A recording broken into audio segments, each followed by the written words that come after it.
So it's the season to be jolly. But unfortunately, I am feeling a little bit less festive and a little bit more... Yeah. Why is that, I hear you ask?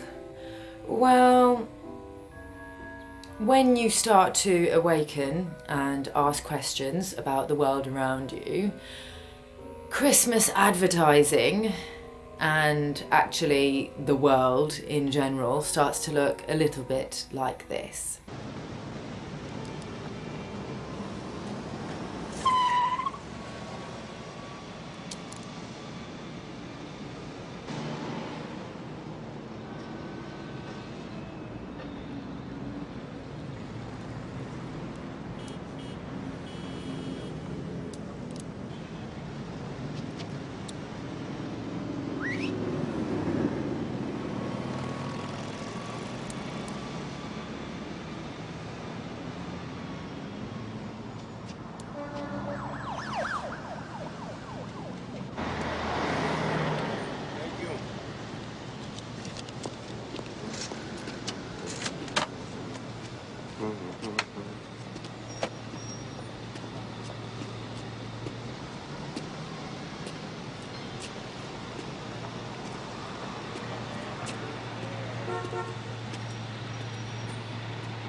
What's your problem?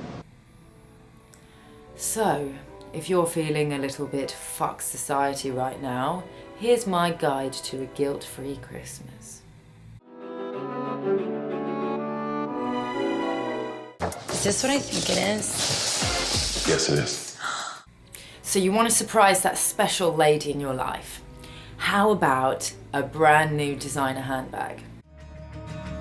And instead of the required quick slice across the throat with a sharp knife, they are generally killed through hacking and sawing with a dull blade.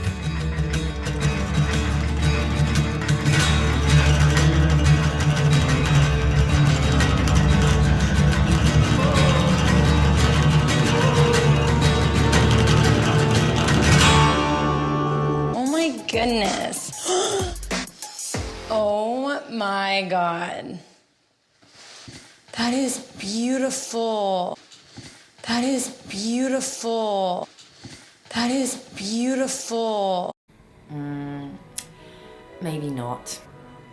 Or how about this stunner from American brand Matt and Nat, who are currently making waves in the fashion industry for their streamlined designs of cruelty-free handbags.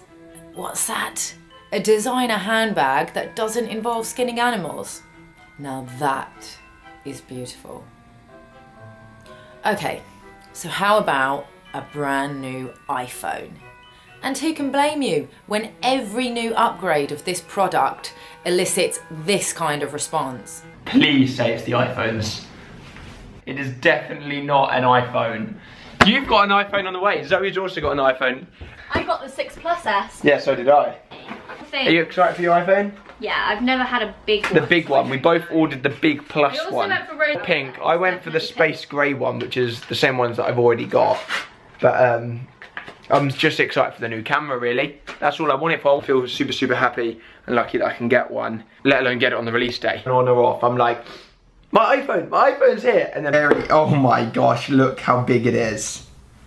And yes, it does. The most important thing, fit straight into my pocket, which is the best thing for me, because if it didn't fit in my pocket, we'd have some issues, really. Now, while I don't blame Alfie or the rest of you for getting excited about the new iPhone, it does raise some serious questions about how these products are actually made. I had never thought, ever, in a dedicated way, about how they were made. I met workers who were 14 years old. I met workers who were 13 years old. I met workers who were 12. Week after week, workers would go up onto the roofs of these buildings and throw themselves off the building. Were there nets around the building to prevent further suicides? There was, yes. They look a lot like the nets you would put out to catch fish. I never met anyone who'd even heard of an 8-hour shift. Everyone I talked to worked 12-hour shifts, standard, and often much longer than that. 14 hours a day, 15 hours a day. While I am in country, a worker at Foxconn dies after working a 34-hour shift. After 12 hours here, many head home to a nearby dorm room they share with 7 other workers. And it's not just how they're made that we should be thinking about. I've never seen anything like the human devastation in Eastern Congo. The violence there is worse than anywhere else in the world, the deadliest conflict in the world since World War II, and the highest rates of sexual violence in the entire world. It's the most dangerous place to be a woman or a girl. And the direct connection between our consumer appetites and the violence in Eastern Congo is a result of this, your cell phone. Basically, there are 4 minerals that come from the Congo that are in every one of our electronics products. Gold and what we call the 3 Ts, tantalum, tin, and tungsten. So what's a girl who's living in the modern world to do? I mean, we need smartphones, right, to kind of go about our daily lives, do our jobs, all that regular sort of matrix stuff. Well, I've recently discovered this brand, Fairphone. They are a brand who is completely committed to ethical working conditions and sourcing conflict-free minerals. Now, I already have a smartphone, so I'm not due for an upgrade, so I haven't actually trialed the Fairphone myself, so I can't say how it compares to the latest iPhone, for example. So, you know, if having a state-of-the-art smartphone is something that is vital to your work, and, you know, frankly, I can't really see any justification for incessant upgrades if it's not, you know, for your work. If the Fairphone simply will not do for you, there is another option. You can write or even just tweet your electronics company of choice, Samsung, Apple, because let's face it, they're all guilty of this, and demand that they start sourcing conflict-free minerals. It is possible for them to do, but they're not going to do it unless there's enough consumer demand. And we have much more power as consumers than we realise, so let's start using that power wisely. So, how about a luxury face cream for the mum who does everything? After all, she does deserve it. Our intelligent moisturizer knows your skin's unique needs. Lines, wrinkles, and multiple signs of aging are visibly reduced. Radiance is instantly restored. Revitalizing Supreme for all women, all ages. Invented only by Estee Lauder. No one deserves to look that good at the expense of tortured, innocent creatures. Luckily, there are plenty of cruelty-free vegan skincare and cosmetics brands.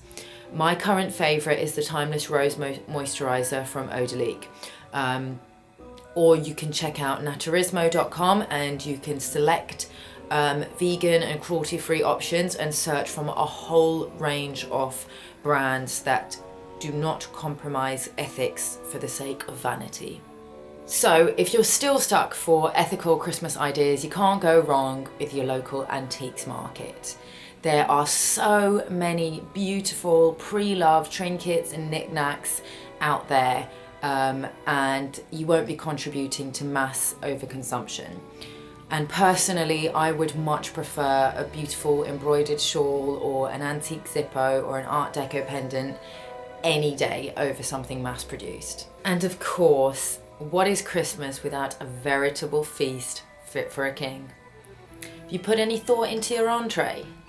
How about a nice juicy ham?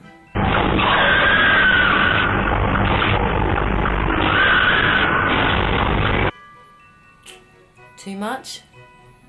Okay, what about a nice rack of lamb?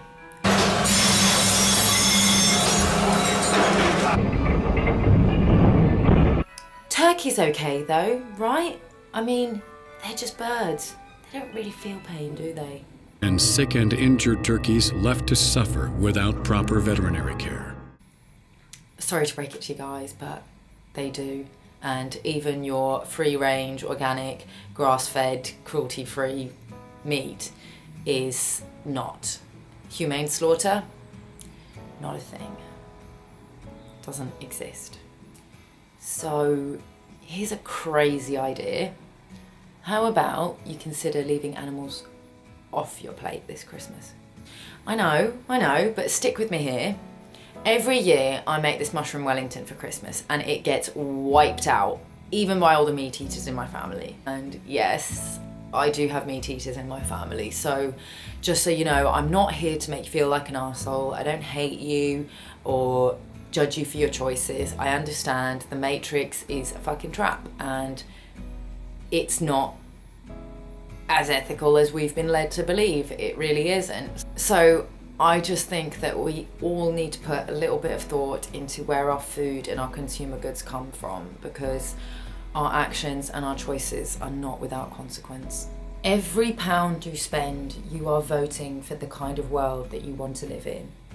So this Christmas, spend your money wisely. Support small businesses who are committed to changing the paradigm of capitalism, and use your voice to pressure big companies to be leaders in corporate social responsibility.